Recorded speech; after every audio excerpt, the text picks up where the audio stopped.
Bonjour, dans cette vidéo nous allons voir comment faire des requêtes HTTP dans une application Android. Alors pour cela on va utiliser une librairie qui s'appelle Voler, qui est disponible sur GitHub et puis qui est proposée donc dans la documentation d'Android. Et ici je vous ai montré un petit exemple en fait d'une application qu'on va pouvoir réaliser, donc qui va chercher en fait, qui va faire une requête sur l'API de Wikipédia et qui va chercher les derniers articles qui ont été modifiés. Donc si vous cliquez sur le petit icône ici pour recharger, vous voyez qu'il y a une modification. Et on voit que l'article qui vient juste d'être modifié, là, à 17h37, alors c'est l'heure universelle, hein, c'est le Mother Cyborg, etc. Donc il y a, en fait, il y a des articles qui sont constamment modifiés. Hein. Et on voit qu'ils viennent de modifier Bertrand Tavernier, puisqu'il est décédé le 25 mars, c'est-à-dire aujourd'hui. Donc apparemment, sa fiche Wikipédia vient d'être mise à jour. Donc c'est triste ça. Bon, j'apprends des choses. Donc voilà, quand on clique sur recharger, ça fait une requête HTTP et ça va chercher les derniers articles qui ont été modifiés. Alors évidemment, on peut faire des get, on peut faire des posts, on peut faire tout ce qu'on peut faire avec des requêtes HTTP. Alors pour cela, alors vous pourrez évidemment lire la documentation comme d'habitude. On va implémenter la bibliothèque.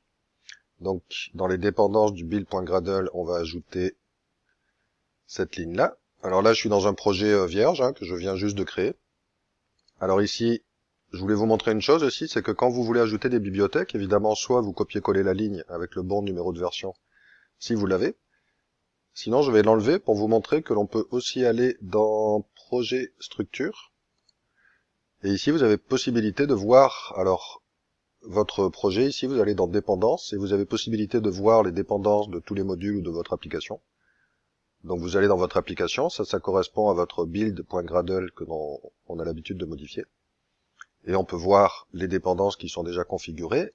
Et en cliquant sur le petit plus, en choisissant Library Dependency, vous pouvez faire des recherches ici. Donc ça peut être pratique si jamais vous n'avez pas forcément la bonne ligne de code à copier-coller. Vous pouvez faire une recherche sur une librairie que vous connaissez. Alors, il peut y avoir évidemment là, on voit qu'il y a plusieurs librairies qui s'appellent Voler, hein, donc il faut choisir la bonne. Donc nous, on va prendre celle qui provient de l'adresse comme Android Voler. Et on a le numéro de la version qui est à jour, donc on fait OK, OK. Et puis donc ça ajoute l'implémentation directement ici, et puis ça fait la synchronisation. Donc voilà, c'est tout ce qu'il y a à faire pour ça. Donc on va regarder un petit peu les leçons, on va suivre un petit peu les leçons qui sont dans la documentation. Donc on va voir comment faire une requête simple pour commencer. Alors évidemment, il va falloir ajouter les permissions Internet pour commencer aussi dans le manifeste, sinon notre application ne pourra pas aller sur Internet. Voilà. Non.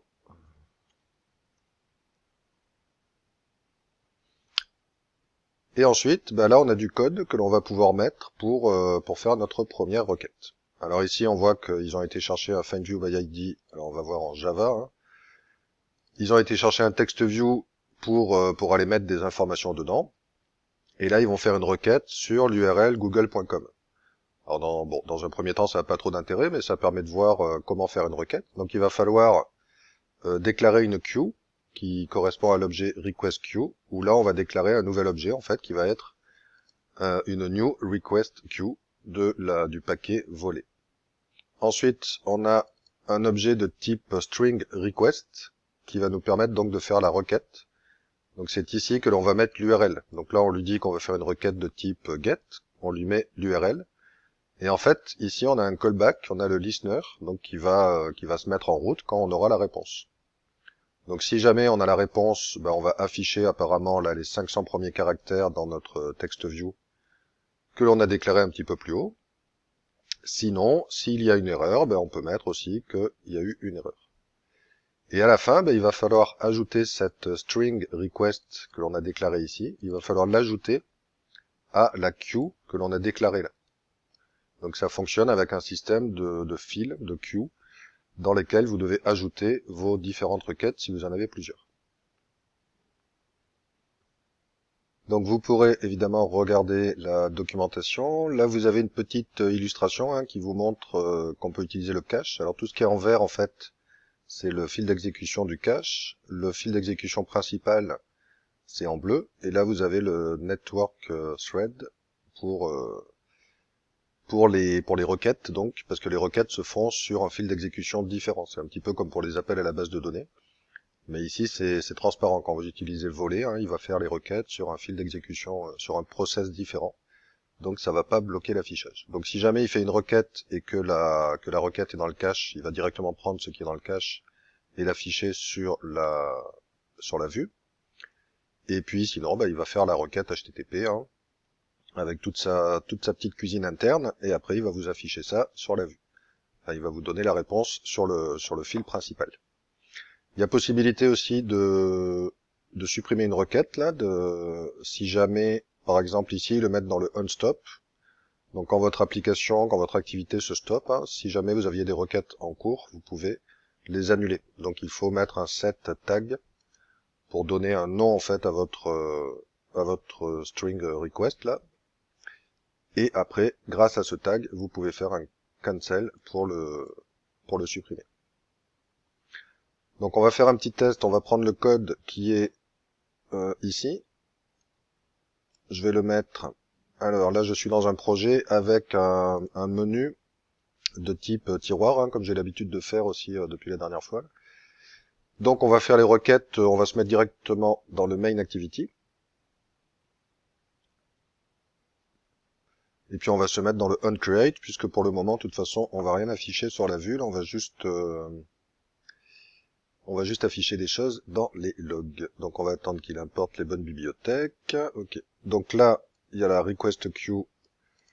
Ensuite, il y a l'URL. Alors l'URL, ça n'a pas trop d'intérêt d'aller chercher sur google.com là, donc je vais plutôt aller chercher l'URL de Wikipédia. Donc je dois avoir quelque part. Voilà. Donc là, en fait, je suis sur l'API de Wikipédia. Alors vous pourrez regarder l'API si vous le souhaitez. Là, je ne vais pas vous présenter toute l'API de Wikipédia. Mais en mettant une action query avec une liste recent change, et puis on peut mettre une limite ici, pour avoir les 100 derniers articles qui ont été modifiés. Et puis on peut ajouter que l'on veut ça au format JSON. Donc on voit que ici, ben, on a un objet, donc recent change, avec des ID, et puis on a tous les articles qui ont été changés. Donc on peut trouver le titre, le page ID, le timestamp, etc. Donc on va essayer de récupérer cette liste, hein, tout simplement. On va prendre cette URL dans un premier temps, et puis on va la mettre ici. Alors c'est sûr que pour le moment, ça va pas nous sortir du JSON, là, ça va nous sortir au format texte, mais ça va nous permettre de tester pour voir si ça fonctionne bien. Donc ici, je vais mettre un log avec la réponse. Donc là, on a un objet response. Donc je vais enlever le text view puisqu'on ne l'utilise pas. Et puis pareil, au cas où il y a une erreur, on va mettre un log avec l'erreur.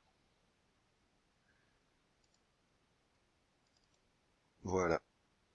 Donc ici, on fait la requête, une requête de type get, on lui donne l'URL que l'on a déclaré un petit peu plus haut, et là vous avez le new response listener qui va nous chercher donc une chaîne de caractères, là, un string, et puis bah, ça va nous appeler la méthode onResponse si tout se passe bien et qu'on arrive à avoir les résultats de la requête. Alors on va ouvrir le log. On va se mettre en debug, on va filtrer par tag, et on attend que ça charge. Voilà, donc j'ai mis en pause le temps que ça charge, et on voit ici qu'on reçoit donc un objet, donc dans le onResponse, là, on reçoit un JSON, avec toutes les informations que l'on a vues, en fait, qui étaient sur cette page-là. Donc on a réussi à faire notre première requête HTTP. Alors ici, ça n'a pas trop d'intérêt parce qu'on se retrouve avec un gros fichier type chaîne de caractères. Donc on peut pas trop travailler avec. Donc dans la prochaine vidéo, on va voir comment remplacer le chaîne de caractères par un objet de type JSON Object.